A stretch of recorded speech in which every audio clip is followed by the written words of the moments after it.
রাজার জন্য রাজপ্রাসাদ খালি করুন, রাজতন্ত্র ফেরত চাই, হিন্দু ধর্ম রাষ্ট্রধর্ম হোক স্লোগানে উত্তাল নেপালের রাজপথ।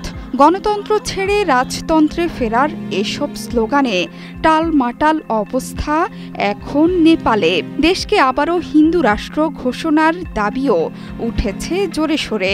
এসব দাবিতে নেপালের সাবেক রাজা জ্ঞানেন্দ্র শাহকে ঘিরে হাজার হাজার মানুষ নেমেছে রাজপথে। নেপালের পশ্চিমাঞ্চল সফর শেষ করে রবিবার জ্ঞানেন্দ্র কাঠমান্ডুর ত্রিভুবন আন্তর্জাতিক বিমানবন্দরে পৌঁছান। তাকে স্বাগত জানাতে হাজির ছিলেন বিপুল সংখ্যক মানুষ। সেখানে স্লোগান ওঠে, আমরা আবার রাজতন্ত্র চাই। জ্ঞানেন্দ্রকে আবার রাজপ্রাসাদে বসবাস করতে দেয়ার দাবিও ওঠে। সেই সঙ্গে দাবি তোলা হয় নেপালকে আবার হিন্দু রাষ্ট্র ঘোষণার। জ্ঞানেন্দ্রর সমর্থনে হয়েছে বাইক মিছিল। দেশটির প্রধানমন্ত্রী কেপি শর্মা ওলির পুলিশ জানিয়েছে রাজতন্ত্রপন্থী জমায়েতে ছিল 10,000 মানুষ। ক্যামেরায় ওয়াও, স্টাইল দেখাও, Xenon X21 পারলে ঠেকাও। 2 দশক আগেও ভারতের উত্তরের প্রতিবেশী দেশ নেপালে ছিল রাজতন্ত্র। শেষ রাজা ছিলেন জ্ঞানেন্দ্র। তখন নেপাল সাংবিধানিকভাবে ছিল বিশ্বের একমাত্র হিন্দু রাষ্ট্র। 2006 সালে ক্ষমতাচ্যুত হন তিনি।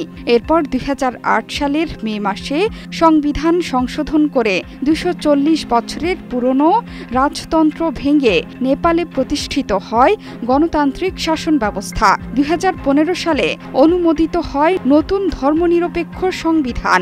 ক্ষমতাচ্যুত হওয়ার পর নেপালের সাধারণ নাগরিক হিসেবে বাস করেন জ্ঞানেন্দ্র। তার কোনো রাজনৈতিক প্রশাসনিক ক্ষমতা নেই, অনুমতি নেই রাজপ্রাসাদে যাওয়ার, এমনকি সরকারি কোনো সুবিধাও পাচ্ছেন না তিনি। নেপালে যখন রাজতন্ত্র প্রতিষ্ঠিত ছিল সেই সময়ে দেশটি হিন্দু রাষ্ট্র হিসেবেই পরিচিত ছিল। গণতন্ত্র প্রতিষ্ঠার পর ধর্মনিরপেক্ষ হিসেবে পরিচিতি পায়। পরে দেশের সংবিধানেও স্বীকৃতি মেলে। 2001-এর জুন মাসে তার বড় ভাই বীরেন্দ্র শাহ সপরিবারে হত্যাকাণ্ডের শিকারের পর জ্ঞানেন্দ্র সিংহাসনে বসেছিলেন।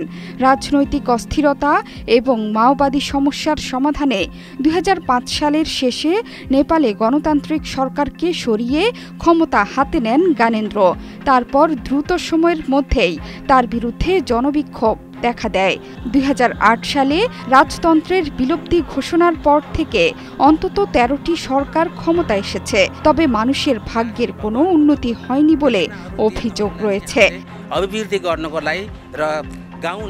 সমাবেশে অংশগ্রহণকারীদের অভিযোগ, দেশে রাজনৈতিক অস্থিতিশীলতা, অর্থনৈতিক সংকট ও ব্যাপক দুর্নীতি নিয়ন্ত্রণে আনতে ব্যর্থ হয়েছে প্রজাতন্ত্র। তাই এই বিক্ষোভের ডাক দেয়া। তারা চাইছেন আগের মতোই দেশে রাজতন্ত্র প্রতিষ্ঠিত হোক। জ্ঞানেন্দ্রকে আবারও রাজা বানাতে মরিয়া হয়ে উঠেছে নেপালের জনগণ। জোহরা চৌধুরী সেতু, 71।